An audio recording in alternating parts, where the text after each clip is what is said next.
queridos irmãos, no ideal espírita, que nos favoreça o amigo incomparável, nosso Senhor Jesus Cristo, permitindo que os bons espíritos venham ter conosco nessa tarde para nos socorrer, nos inspirar para as nossas múltiplas necessidades espirituais.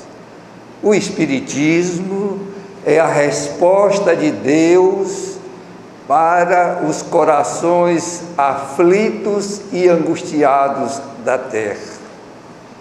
Ele foi lançado em Paris a 18 de abril de 1857, na livraria Denty, com a sua obra básica, o Livro dos Espíritos, que nós vamos fazer uma singela homenagem a esta obra monumental que trouxe para a Terra as grandes respostas para aqueles que aqui transitam no seu processo evolutivo, como sejam, quem somos, de onde viemos, por que estamos na Terra, qual a finalidade para a qual nós nos encontramos aqui, por que sofremos, qual o sentido, qual realmente a nossa destinação,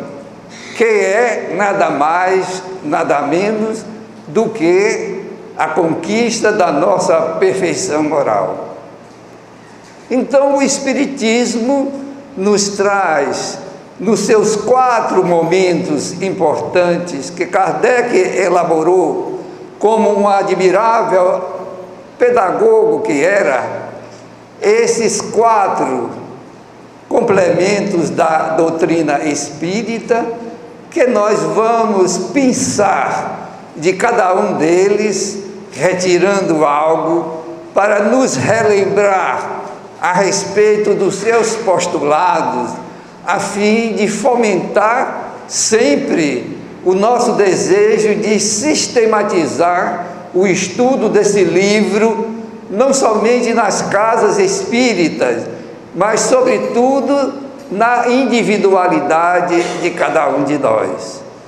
Allan Kardec teve a oportunidade de abrir a primeira pergunta de O Livro dos Espíritos com uma resposta que veio modificar totalmente a ideia que se tinha aqui na Terra a respeito de Deus. E o pronome interrogativo que ele utilizou trouxe-nos uma atenção especial, porque até então Deus era considerado um juiz inflexível, aquele que está sempre na posição de punir, de castigar, que apresenta, como muitas vezes se ouve na opinião das pessoas, de que ele é que é realmente o que nos traz em circunstâncias várias aquilo que realmente nós precisamos para as nossas necessidades imediatistas da vida corporal. Portanto, esse cuidado que Kardec fez em O Livro dos Espíritos, de utilizar um pronome interrogativo, perguntando o que é Deus. Ele não perguntou quem é Deus, para dirimir qualquer dúvida a respeito de que Deus não é uma pessoa, como muitas vezes as pessoas pensam que assim seja. Portanto, a resposta fez ruir na base a ideia antropomórfica de Deus aqui na Terra. Deus é a inteligência suprema, a causa primária de todas as coisas. E nesse capítulo ele faz um estudo filosófico primoroso a respeito da existência de Deus. Logo mais, ainda no segundo capítulo dessas causas primárias, ele nos traz a oportunidade, através das respostas dos guias da humanidade, aquilo que ainda era muito desconhecido e ignorado por um número razoável de pessoas na face da terra. A questão da trindade divina: Deus, Espírito e verdade. Deus, a inteligência suprema. O Espírito, o princípio inteligente do universo. A matéria, o laço que prende o Espírito. Nota-se as definições diferenciadas que se tinha dessa circunstância que até hoje traz uma celeuma muito grande entre as criaturas. Aí, nessas causas primárias, ele ainda analisa, através da criação divina, dos reinos da natureza, o reino hominal sobressaindo de uma forma evidente, mas começando pelo reino vegetal. O reino vegetal, aonde dorme o princípio inteligente, onde mais tarde, no reino animal, esse princípio acorda e começa a ter sensações, e finalmente, penetrando no reino hominal, esse princípio inteligente pensa e adquire todos os atributos que nós fomos agraciados pela misericórdia divina: o pensamento, o sentimento, a vontade, o livre-arbítrio, o direito de agir da forma que nós decidirmos particularmente, dando-nos essa circunstância prioritária de sermos aqueles que realmente constroem o seu destino. Não é Deus que é o culpado daquilo que acontece durante o nosso processo evolutivo. Tudo vem a ter incidentemente relação com a nossa vontade, com o nosso querer, com as nossas próprias resoluções. E depois, Allan Kardec faz um estudo bem longo, nessa segunda parte, a respeito justamente da vida espírita, da vida espiritual, abrindo um leque de informações preciosíssimas, para que nós conhecêssemos que o mundo espiritual é tão objetivo como é o mundo físico, o mundo carnal. E ali nós aprendemos uma série de informações que muitas vezes nos surpreendem. Nós somos no mundo espiritual aquilo que éramos quando estava no corpo carnal. Não há diferença nenhuma, como muitas vezes foram colocadas na mente humana pelo tradicionalismo religioso ideias falsas a respeito justamente da interferência divina na nossa vida. Deus nos dá todos os atributos em germe, para que nós, através da nossa própria capacidade de desenvolvê-lo, vá chegar à sua destinação, que é justamente a plenitude, essa palavra que ainda hoje é muito desconhecida na face da terra. Portanto, o Espiritismo vem abrir uma brecha na mente humana para ali colocar ensinamentos propiciadores e oportuníssimos para a nossa vida aqui na terra, para que nós não nos enganemos a respeito das leis divinas, que Kardec examina na terceira parte de O Livro dos Espíritos, as 10 leis morais, e mais um capítulo da perfeição. Portanto, deveres que nós temos para com Deus, lei de adoração, lei de trabalho, deveres para conosco mesmo, leis de reprodução, lei de conservação, lei de destruição, e deveres para com o nosso próximo, lei de sociedade, lei de progresso, lei de igualdade, lei de liberdade, lei de justiça, de amor e caridade. E ele entra no capítulo 11, a perfeição.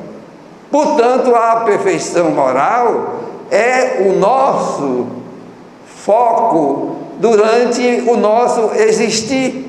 E ali, naquele momento, ele nos apresenta o maior adversário que o ser humano que está vivendo no corpo carnal enfrenta, que é o egoísmo, que é o pai de todas as nossas imperfeições. E muito difícil de nós desenraizá-los da nossa personalidade, porque ele está vinculado à predominância da nossa natureza material sobre a nossa natureza espiritual. Portanto, o Espiritismo vem a contento nos abrir a nossa mente para iluminá-la, a fim de que nós tomemos as nossas próprias resoluções. Nós somos hoje aquilo que fomos no passado.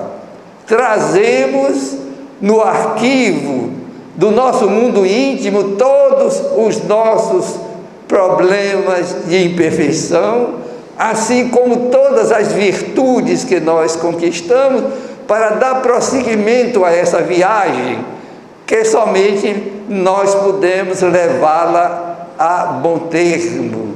Por isto é que hoje nós temos essa oportunidade de, no estudo de 1019 perguntas, conhecer de forma definitiva as nossas próprias resoluções aqui no planeta em que nós habitamos, nessa transição planetária muito difícil que nós estamos vivendo.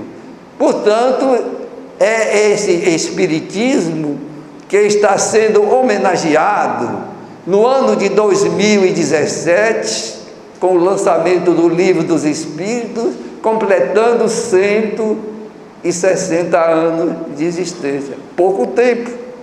É óbvio, uma doutrina que já atraiu milhões de pessoas e que ainda vai, como é natural, atrair outras tantas, deixando que cada um tome a sua própria decisão.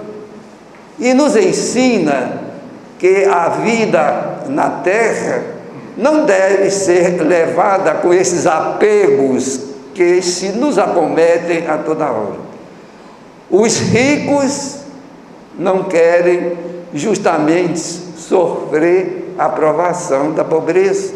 Os pobres, muitos estão, como é natural, rebelados pela circunstância adversa que nós estamos vivendo. Portanto, na Terra existem ricos e pobres. Mas o que é mais importante que o Espiritismo nos chama a atenção não é o que nós possuímos em propriedades, em moedas, em valores materiais, mas é a nossa ascensão moral e espiritual, que nós devemos dedicar a parte do nosso tempo mais efetiva, porque é uma tarefa gigantesca. Ser hoje melhor do que ontem, amanhã melhor do que hoje.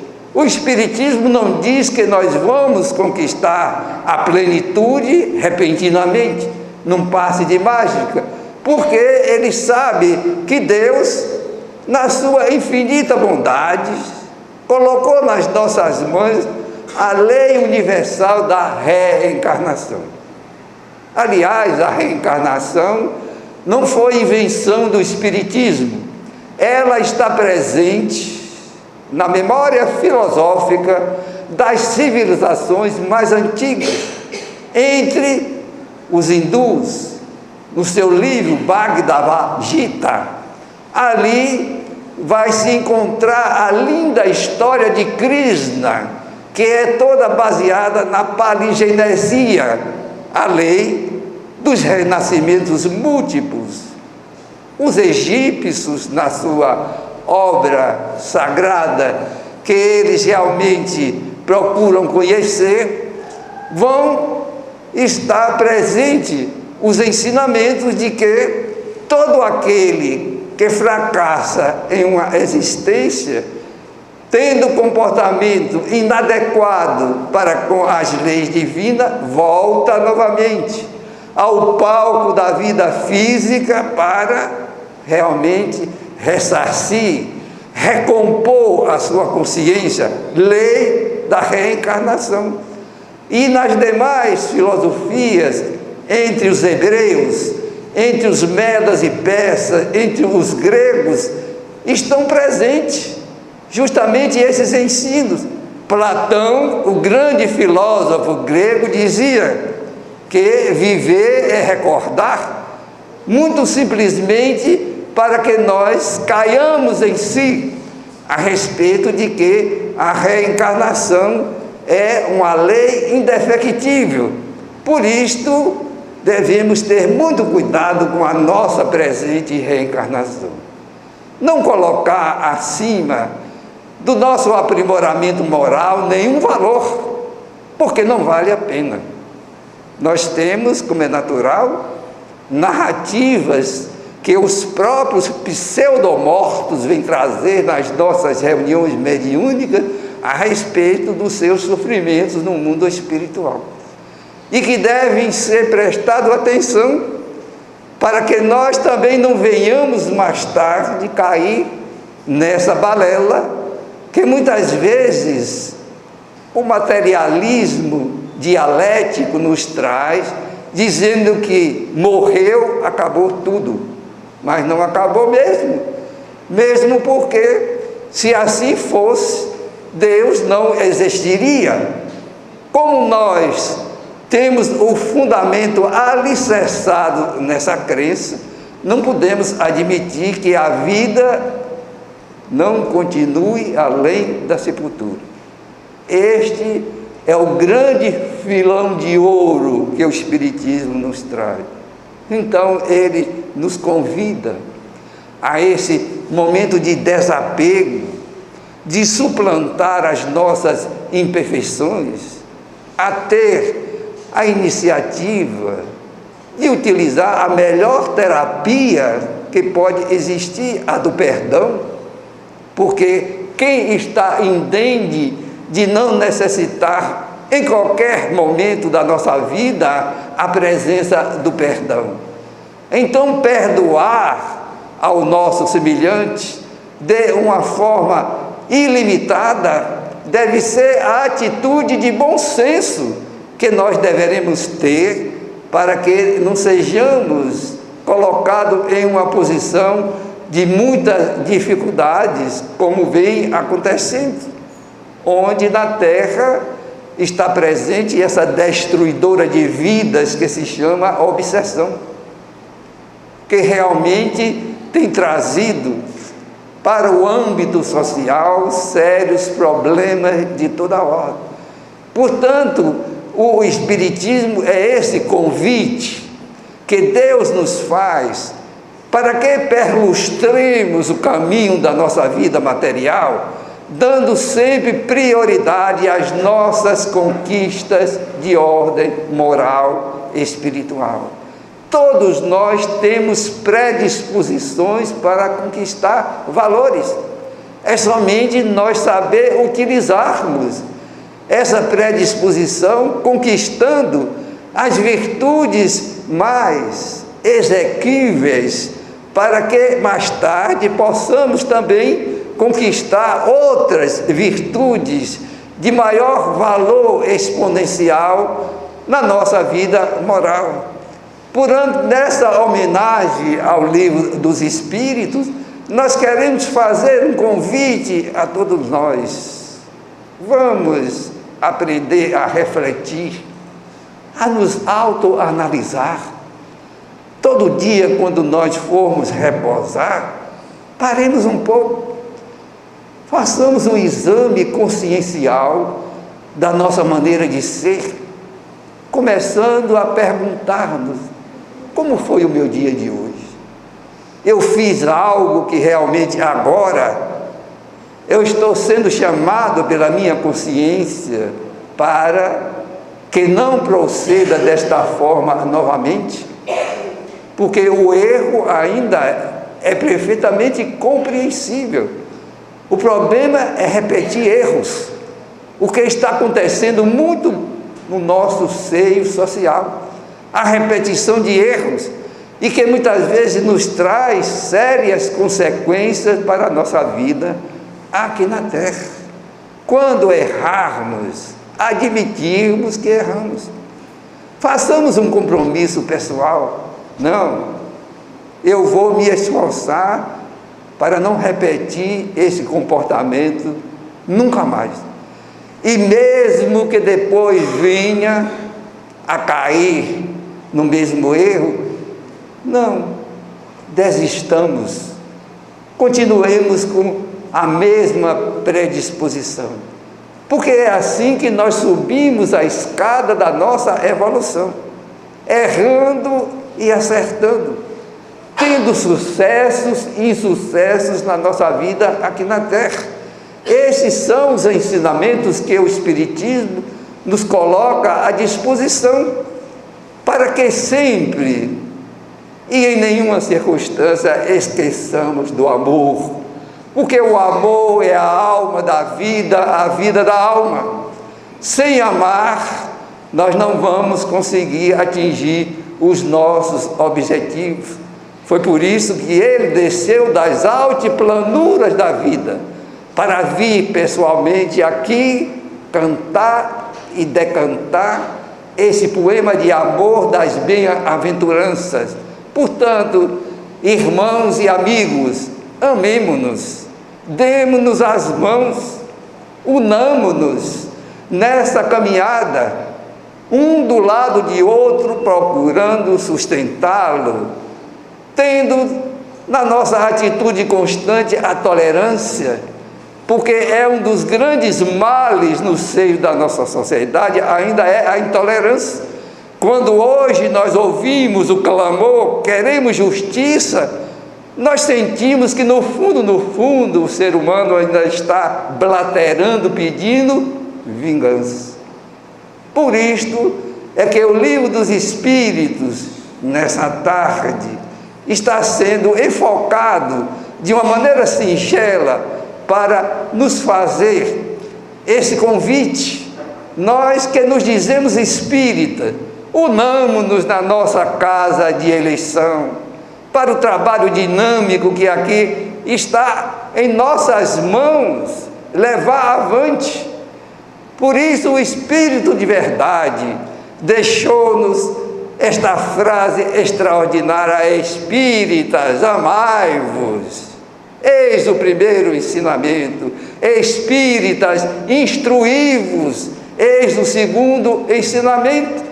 Por isso, sigamos resolutamente, colocando a mão no arado sem olhar para trás, porque isto é o convite que ele nos fez. Eu sou o caminho da vida, eu sou, na realidade, a verdade.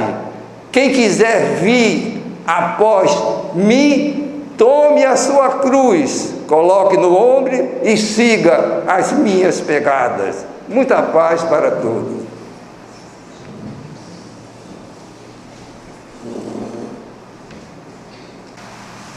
E pensar que 1019 questões complexas de filosofia, de ciência, de religião foram passadas através de moções de 13, 14 anos, naquele tempo em que o nível de cultura, de ensinamento nas escolas eram pequenos e deficientes. Mediunidade. A ferramenta de que Deus se utiliza para acelerar o progresso da humanidade e um instrumento que Ele coloca em nossas mãos para não caminharmos sozinhos nesse vale de lágrimas, usando esse sinal que remete-nos ao mundo espiritual, àqueles que detêm maior experiência, porque avançaram mais rapidamente, ou simplesmente foram criados antes de nós, porque os espíritos são criados em épocas diferentes. Uns têm mais experiência adquirida e a capacidade mediúnica que Deus colocou para cada um de nós e para todos os seus filhos é esse radar que abre-nos a percepção para o mundo espiritual, a fim de recebermos a inspiração, a orientação do mundo espiritual para ajudarmos a caminhar mais rapidamente, a não tropeçarmos tanto, a entender melhor a própria vida. Essa faculdade abençoada é o instrumento através do qual nós entramos em contato com o mundo espiritual superior para alavancar o nosso progresso moral e espiritual. Mas como é uma capacidade, como é um radar, como é uma ferramenta de sintonia psíquica, também ela é neutra, abre-se as possibilidades de contactar aqueles espíritos infelizes, sofredores, que ao se acercarem de nós, nada mais estão querendo do que a nossa resistência moral para ajudá-los a progredir também. Então, mediunidade é uma flor, uma delicada flor, que precisa de cuidados especiais de cada um de nós para que ela possa se colocar a benefício da nossa própria evolução.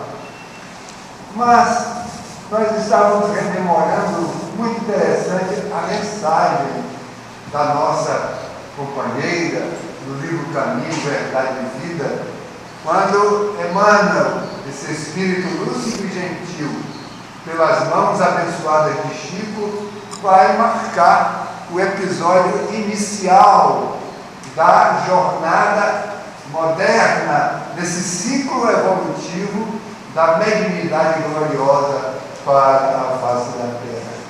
Quando os discípulos estão na porta de um cenáculo, 50 dias depois do grande acontecimento, do ponto de vista nefasto da humanidade, quando as forças da ignorância levaram o nosso mestre ao caminho tortuoso da crucificação, mas que ele já sabia que aconteceria daquele modo, e para isso ele viera a fim de dar o testemunho máximo de amor para confortar as criaturas humanas e marcar na nossa consciência de uma forma viva, de uma forma bem esclarecida os caminhos da nossa própria liberdade espiritual. Então, aquele momento do Pentecostes é um momento glorioso, porque marca uma jornada mediúnica. E fazendo um silêncio, um staccato nesse episódio, e buscar uma outra reflexão, a gente fica pensando por que Jesus teria escolhido descer das alturas infinitas, do seio glorioso da sua vida inacessível, para vir à terra por amor. Esse povo, essa pleiade de almas que ele escolheu para fomentar a sua evolução, para dirigir a sua trajetória de crescimento espiritual. A terra saiu do primitivismo, todos nós sabemos.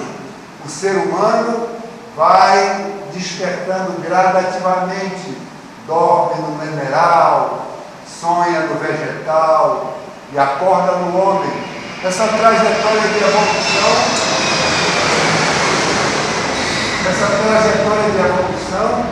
ela é uma trajetória de todos os seres criados por Deus. Nós fomos criados simples e ignorantes, e a caminhada é essa do progresso moral e espiritual. Então, acordamos a nossa humanidade de uma forma primitiva. Todos nós estivemos na caverna, estivemos buscando os caminhos da luz e do crescimento. Houve um momento em que Jesus acolhe algumas populações que precisavam de uma situação redentora, de recuperação, uma oportunidade, os exilados de Capela, uma constelação onde os planetas, alguns planetas em volta dessa estrela estavam em situação de rebeldia, como estamos agora na Terra, muitas almas aqui na Terra, precisando de acordarem a consciência para as responsabilidades do crescimento moral e espiritual, e 4 grandes povos vindos de Capela descem na paisagem sombria da terra. Egípcios, judeus, hindus, arianos. Formaram 4 grandes raças na terra. Por que Jesus escolheu encarnar? Porque Jesus não reencarnou aqui na terra. Ele vem encarnar. Ele já é um Espírito perfeito. Por que ele escolhe exatamente os judeus? Cada uma dessas raças tem uma característica especial. Vamos examinar. Os egípcios eram os mais evoluídos.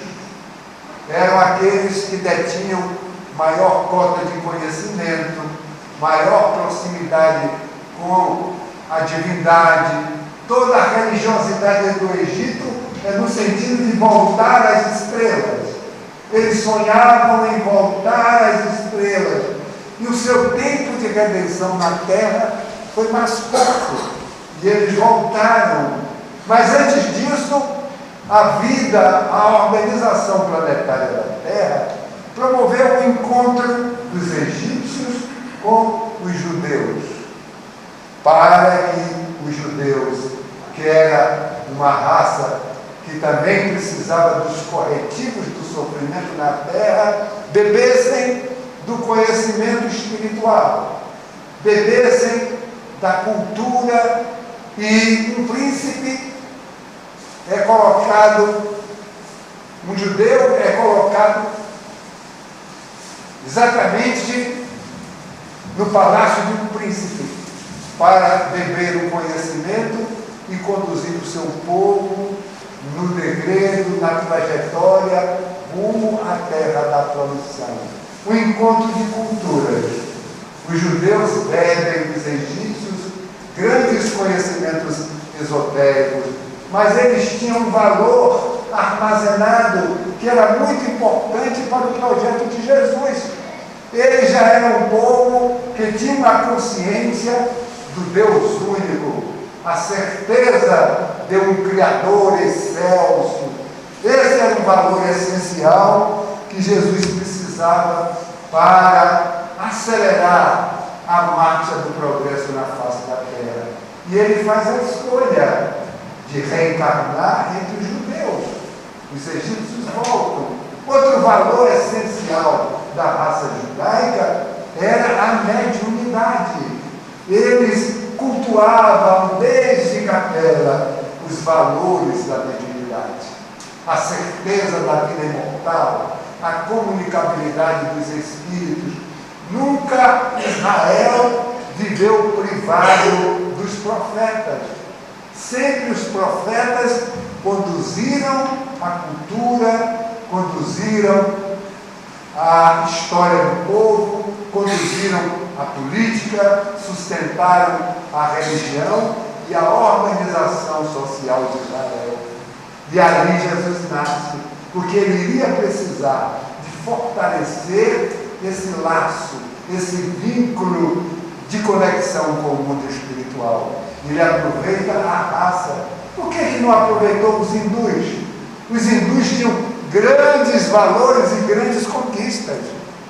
Era o povo da meditação, a conquista do ego, a conquista da concentração, todos esses processos da interiorização, os hindus já traziam de berço nas várias trajetórias, desde Capela, mas eles traziam um grande orgulho, o orgulho que fez estabelecer a discriminação das castas.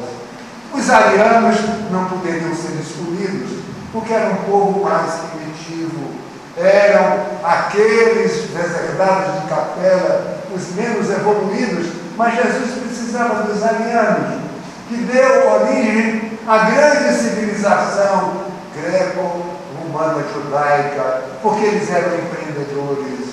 Eles saíram a conquistar a terra, saíram a desbravar os montes, os rios. Os arianos eram empreendedores. Formou-se um grande plano e a mediunidade veio como suporte.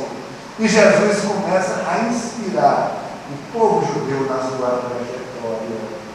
Então, Javé da cultura judaica. Grandes pesquisadores e grandes historiadores e pessoas que arremetem na busca dessa cultura entendem que o Deus que se comunicava em Israel era o próprio Jesus. Quando Moisés vê a sarça ardente e se comunica diretamente com o Deus da raça, era o próprio Jesus que ali estava inspirando. Quando Moisés sobe ao monte para receber o decálogo, uma psicografia na pedra, como diz Chico Xavier, ele estava recebendo a inspiração direta de Jesus. E então os judeus, cultivando a mediunidade, avançaram no sofrimento, nação escrava em várias oportunidades, escravos dos egípcios, escravos dos babilônios, arrastaram na sua peregrinação milenária com esse valor estruturado. E esse grande valor vai sustentar os grandes profetas de Israel, Elias, Isaías, Moisés, e todos falam de Jesus, todos sinalizam a volta de Jesus, a Deus, a manifestação mais autêntica da própria divindade na terra.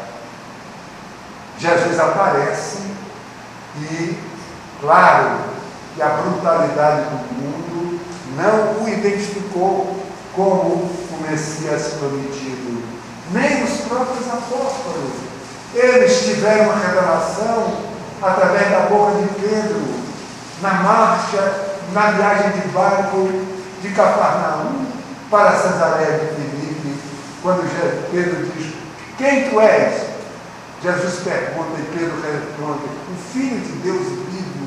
A partir daquele momento estava estabelecida a grande revelação. Mas aqueles homens simples ainda eram frágeis, Quando viram o pastor ser atacado pelo lobo voraz, quando sentiram o processo iníquo da cruz, quando sentiram aparentemente Jesus vencido na marcha para o Gólgota, eles estremeceram na base. Eles não tinham capacidade ainda de compreender de que aquela era a marcha para a vitória. Eles não podiam entender essas coisas. Então, houve uma debandada geral. Na cruz, só João está presente. O jovem adolescente, 17 anos, 16 para 18 anos, só João estava presente na cruz. Pedro negou 3 vezes e todos os apóstolos se dispersaram. Depois eles se reorganizaram. Assim somos todos nós. A grande falência diante da dor, o grande abatimento na hora do sofrimento, para depois a gente se levantar na necessidade de vencer, de avançar na nossa caminhada de libertação. E eles começaram a acordar. Ali estavam, 50 dias depois da crucificação, procurando forças, procurando um caminho, procurando uma forma de estabelecer uma energia nova, porque Jesus iria aparecer imediatamente depois daquele acontecimento faustoso, levantou a fé, conviveu com ele, fez o milagre da pesca milagrosa, tirou a dúvida de Tomé, mete a mão, Tomé, aqui nos meus cravos, nas marcas do meu sofrimento, estimulando a fé, sustentando o ânimo, mas faltava alguma coisa gloriosa, alguma coisa que manifestasse a grandeza de Deus. Faltava uma manifestação eloquente da mediunidade. E eles estavam ali no cenáculo, ainda sem saber o que fazer, e luzes arremeteram no céu, ruídos estrondosos, chamando a atenção da presença dos espíritos. E eles entraram em transe, quase todos. Quantos eram? Diz Amélia Rodrigues, que ali estavam 120 pessoas. Dizem outros que o número é simbólico. Simbólico ou não, ali estavam um grande número daqueles que tergiversaram na hora do sofrimento e na hora do testemunho. E eles entraram num processo de euforia espiritual muito grande. Não é somente estarem falando línguas estranhas. Eles falavam de maneira que todos entendiam. Ali tinham árabes, romanos, tinham gregos, pessoas de todas as terras, judeus de todas as terras, ali estavam. E eles entraram num processo de euforia espiritual e começaram a falar. E todos entendiam o seu idioma, porque ali nascia uma mediunidade especial, a xenoglossia, porque eles precisavam, a partir daquele momento, ir falar nos países estrangeiros. E todos depois dali se espalharam para pregar em toda parte. E foram distender a mensagem.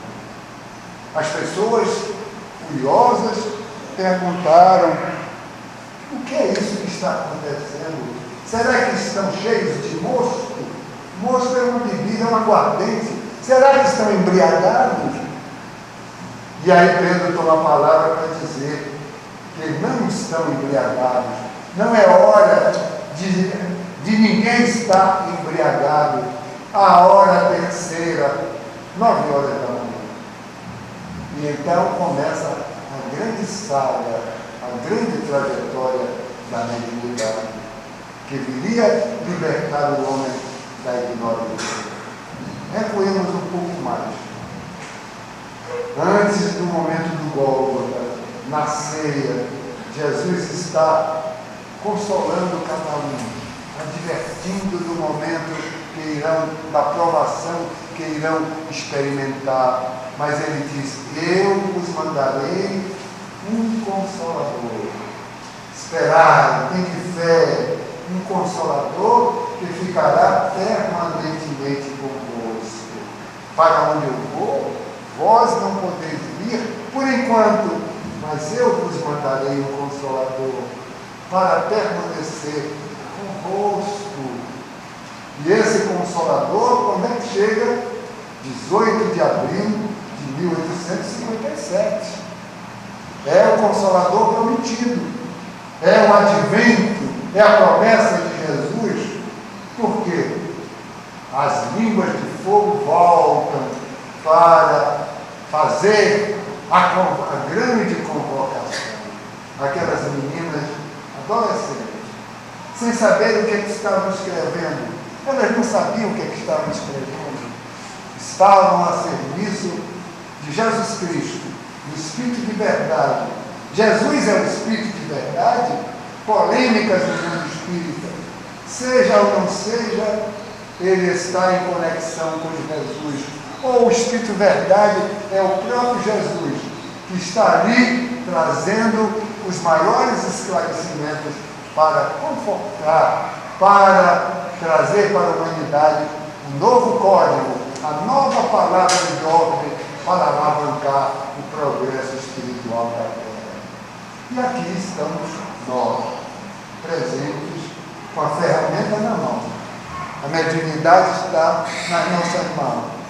Existem médiuns ostensivos que, no impulso quase que involuntário, se colocam à disposição dos espíritos, e existem médiuns que são ignorados. Eles ignoram a sua própria mediunidade, não têm uma consciência clara, mas se sentem inspirados de um momento para outro, têm ideias claras a respeito das coisas, e uns e outros, médiuns ostensivos, ou médiuns inspirados, que somos todos nós, estamos a serviço do ideal da redenção espiritual da própria humanidade. Precisamos salvar a muitos, porque vai se repetir um novo fenômeno.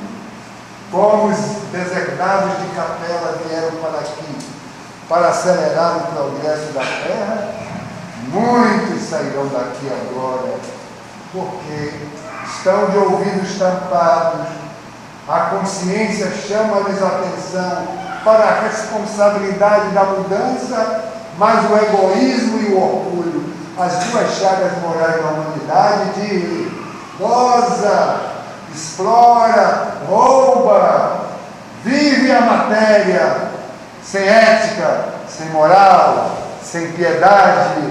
Não ouças os apelos, os clamores daqueles que são ingênuos, mas nosso trabalho é semear o amor, a verdade, estender olhos de misericórdia, acolher e trabalhar para que a mediunidade em nós seja um instrumento a serviço do amor, a serviço da verdade, a serviço de Jesus Cristo, para construir uma humanidade mais feliz. Então esse é um binômio inseparável, espiritismo, mediunidade. É esse binômio maravilhoso que nós iremos realmente trabalhar, que é a nossa riqueza, a riqueza do centro espírita. Mas não é uma riqueza para ficar guardada em cofres fechados. É uma riqueza para distribuir com outros, para espalhar no mundo, para ser um pólen de vida, já que essa riqueza foi um pólen despertando a flor do nosso caráter, para que ela desse beleza, perfume, que ela possa ser espalhada por todos os cantos da terra, para proteger os incautos, os ignorantes, e salvar o maior número possível daqueles que estão perigosamente na linha de corte nesse momento de transição planetária. Muitos irão para outros lugares, mas voltarão à Terra. Voltarão porque são da Terra, são irmãos nossos, para um estágio demorado no tempo. Mas o que é o tempo? O tempo é de Deus. O tempo não é dos homens. É dos homens a nossa ação. Quando nós estamos preocupados, o tempo não passa. Quando nós estamos felizes, o tempo passa de boa. Porque o tempo, na verdade, é uma coisa muito relativa. E então, essa é a proposta do Espiritismo.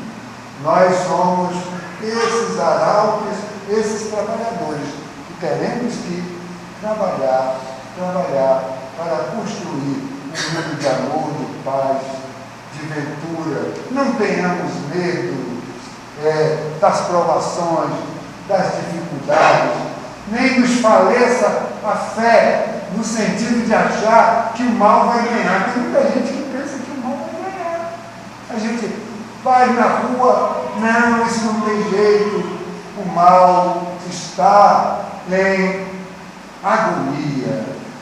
Quando vocês veem a manifestação crucial, esse frisson de muitas barbáries, é a agonia do mal, cedendo lugar para a grande transformação que se avizinha. Sejamos otimistas, façamos o nosso trabalho, não tenhamos medo, sorriamos a oportunidade feliz que Deus está nos dando para nós servirmos nesse momento de grande impacto social por que passa a Terra.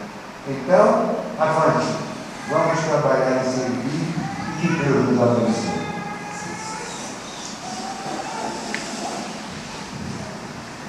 Nós agradecemos as palavras dos meninos, dos velhos de João, a presença também do Camilo, e então levemos essa reflexão para nós. E agora, para a gente encerrar a nossa atividade de hoje, lembrando a todos que enquanto aqui estivemos, já fomos beneficiados com a espiritualidade maior, com o passe, mas aqueles que assim desejarem, aguardem, nós pedimos que aguardem em silêncio para serem conduzidos a caminho de paz. Eu pedi a Eliana, então, para fazer a nossa prece final. Boa semana a todos.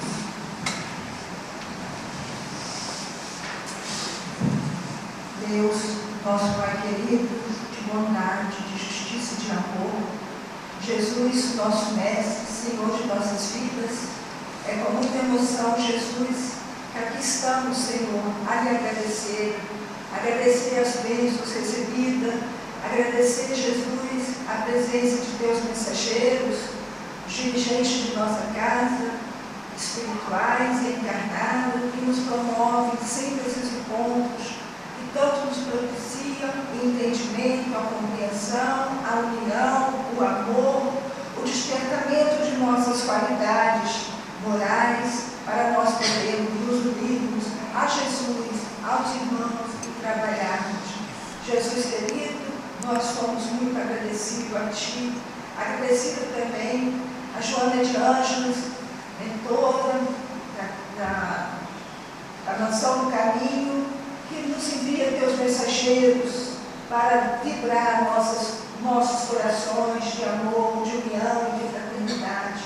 Jesus, não fique conosco, Senhor, nos iluminando, nos protegendo e nos ajuda, Senhor, nessa caminhada. Assim seja.